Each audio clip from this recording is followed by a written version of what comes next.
Gilbo at JGilbo11, taking a look at some stacks for tonight's 4-game main slate on DraftKings and FanDuel. A couple arms here that I really won't be picking on, but for the most part, it's all very mediocre, average at best arms. Jumping into the first game here, Toronto and Tampa, Blake Snell versus Marcus Stroman. Playing in Tropicana, not a great park for hitters. We've seen a couple of balls fly out on the Rays side. Sure, they do have some power. I mean, this team was a top 5 ISO team against right-handed pitching last year. Blake Snell, I mean, we got a lefty on the hill here. I still think the Jays weren't as good as the year before last, against lefties, but it's still decent. I do look at Snell. I mean, this guy, basically, the walks really do kill him. Did allow a 330 WOBA to right-handers.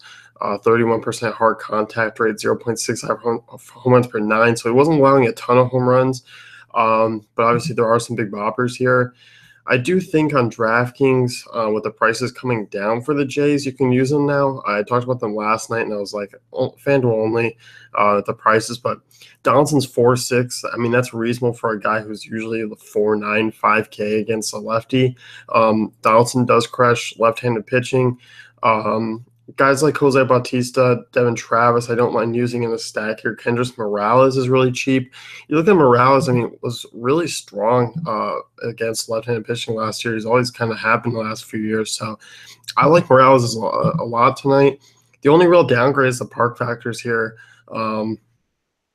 It's not as great as guys like in Houston or in Arizona. So that's the one downside. But Blake Snell, I mean, certainly capable of giving up a couple home runs here, especially if the walks become an issue. So, and Snell's not a guy who's going to go terribly deep into the game as well. So, I mean, we might be breaking into a Rays pen around 5th, 6th inning and going on, which it's not necessarily a knock on the Rays pen.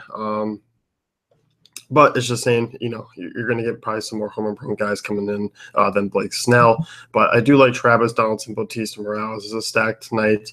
Not my favorite, but I do like them. I will have a J stack. On the Rays side, I'm not really looking to stack them here.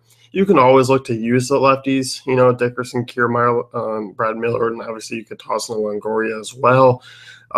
You do look at Stroman. For the most part, pretty average against lefties last year. 321 WOBA, did get up a 34% hard contact rate, 0.97 home runs per 9. So, I mean, fairly average against left-handers. He can hold his own. Stroman's a guy I don't really expect to see blow up tonight. I do like him, so I'm not really saying that the Rays are going to be a full-blown stack and really pay off. But if you want to toss in a couple of the lefties, I'm okay with it. Atlanta, New York, Matt Harvey, Jaime Garcia. As far as the Braves go, I mean, I just wish there was more power here. There's just not enough power from the left side for me to really like it. Because I do like, lefties against Matt Harvey to a degree. I mean, in GPPs, I think you can look that way. You look at Harvey, I mean, 365 WOBA to lefties last year, with his possible continuous drop into this season. I'm going to be okay with stacking against him on some nights, but I don't think tonight's going to be one of them. I mean, I like Freddie Freeman as a one-off, but that's pretty much it. I mean, Inciarte is not a guy with a ton of power or potential. Swanson, I don't think we're going to see quite the pop yet. Matt Kemp in the middle of the lineup, I mean, not a guy usually like targeting against righties. It's just more of a lefty guy for me. So I think for me, it's just the Braves don't have enough juice in the tank here. I think Freeman's about the one-off that I'll choose. On the Mets side, you look at Garcia. I mean, 342 WOBA to righties last year, 1.45 home runs per 9. Strikeout rate was down. Walks were fairly average. We're going to get guys like Wilmer Flores, who pops up into the lineup here. A couple of guys that will shift over to the right side of the plate as switch hitters like Reyes, Cabrera, Neil Walker as well. I don't mind the Mets as a stack. I want to see the lineup come out. And I want to see where Wilmer Flores fits in. I do like Cespi. I do like Flores as options. You can certainly look that way. And then kind of curious what jumps out around them. Given Curtis Granderson's hitting 4th right now, I would like someone to slip up into that hole who does hit lefties better. And if it doesn't happen, it kind of breaks up the stack, and it's not really worth using. They're just more one-offs or two-off plays. So keep an eye on that lineup. It might have some potential. Seattle and Houston, Joe Musgrove versus Ariel Miranda. Looking at the Astros here, I like them a lot. This is a team, yes, they did have a fairly decent strikeout rate against lefties. I mean, obviously they saw one last night in Paxton. Paxton pitched pretty well. But they were top 5 in hard contact rate against southpaws last season. So when they did make contact, obviously it was very solid. And when you just look at Miranda, I mean, this is a guy who, I don't think is going to get through this game with, without getting unscathed. I mean, when he was hit hard last year, 37% hard contact rate to right-handers, 2.09 home runs per 9, 5.51 FIP against right-handed pitching or right-handed hitters. Isn't missing a ton of bats. So for me, I mean, I'm looking to load up on guys like Altuve and Correa. And I know Correa, I mean, looking at his ISO, it obviously wasn't spectacular last year, 319 WOBA, 149 ISO. He still had a 40% hard contact rate, and the K percentage was just on par with what he's done all year. So Correa's going to still hit lefties. Let's not kid ourselves there. And Altuve, 378 WOBA, 188 ISO against lefties. Springer, 400 WOBA last year with a 286 ISO. So I don't mind these guys. Bregman, you can toss in as well. It's not a bad – you're going to be able to fit whatever stack you want and basically whatever guys you want with the pitching going tonight. So I don't mind loading up on the Astros. They're probably going to be a safe bet for tonight.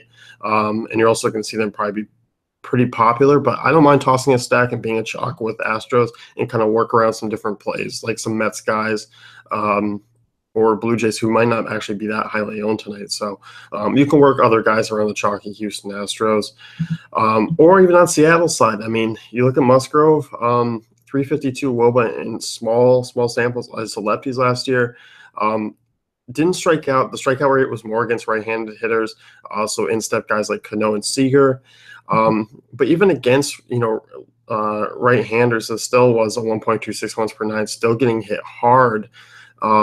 So I don't think actually a Seattle side's that bad of an option. Gene Segura, Mitch Haniger, Robinson Cano, Nelson Cruz, Kyle Seager. Haniger's the odd man out for me.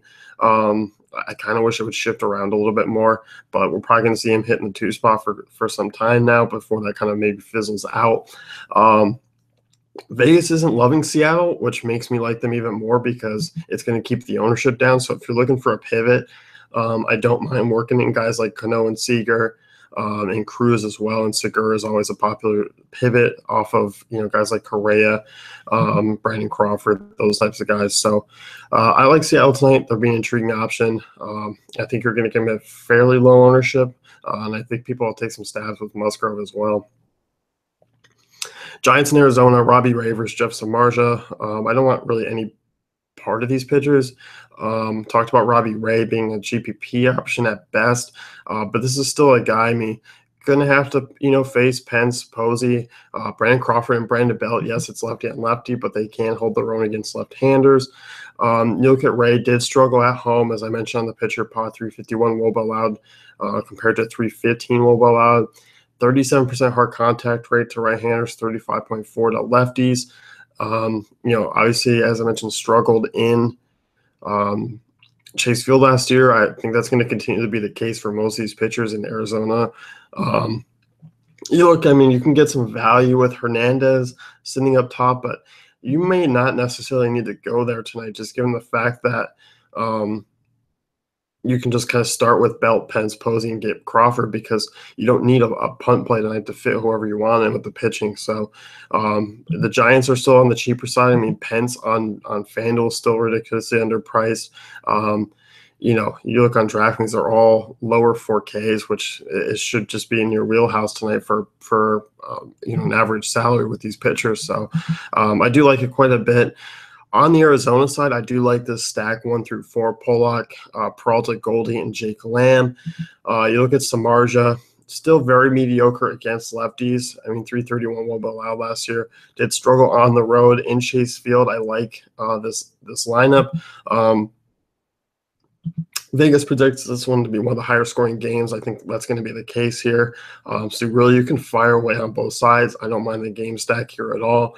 And behind Houston, I mean, these 2 offenses are right where I'll be looking tonight. So that's going to wrap it up with the stacking here. You can check out dailyfantasycafe.com for all great tools and content.